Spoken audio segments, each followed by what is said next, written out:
I initially text Jeremy Hefner, because Hef was with this guy in Minnesota. So I just want to know kind of what his thoughts were on it. And he's excited, ecstatic. He loves what Trevor May brings, to the club as far as a presence and certainly his ability. He said he's very excited to get to work with him again. So I see that obviously as a complete and utter positive. I mentioned Trevor May a few weeks ago when we were talking about relievers as a guy I thought I would be, targeting, because he's done some really good things, like we said, over the last 3 years as a reliever. He's been very solid back there. And when you look at what the Mets have on their roster right now, specifically in the bullpen, it's not overwhelmingly positive. You have to, I think they need to add a few more pieces to really solidify it back there. Andy, why do you think the Mets targeted Trevor May?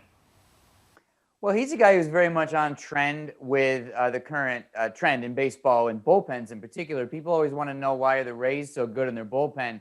One of the reasons is they target guys who have one particular breaking ball, often a high spin breaking ball, or at least a filthy breaking ball, and they go with that. So May, on that trend, has made a recent tweet here where you can see he completely ditched the curveball this year, way emphasized the slider, what he had before. So what the Twins as an organization do, and where Jeremy Hefner comes from, is that they know how to identify, like, hey, reliever, here's your 1+ breaking ball. Throw that as often as possible, and then we'll get you out of the game and bring in someone else so they can throw their one sort of plus breaking ball as often as possible. And May's turned into one of those guys.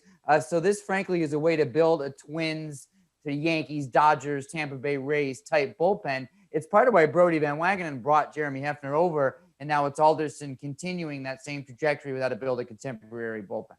Maggie, how do you think the Mets bullpen looks now with May aboard? Well, listen, if they could have the Rays stable of 98ers, I mean, that would be fantastic. I think there's still a lot of question marks. I think it's whether or not Edwin Diaz can return to his dominance that we saw in Seattle. It's whether or not Familia can be consistent. It's whether or not Betances can stay healthy. This is a step in the right direction, but ultimately I agree with Anthony. I still think that there's more of a makeover that needs to happen in this bullpen, but this is obviously a great first signing for the Mets and something that gets on their way. Listen, they've told us this entire time, pitching, pitching, pitching. To start here in the bullpen, not a bad move.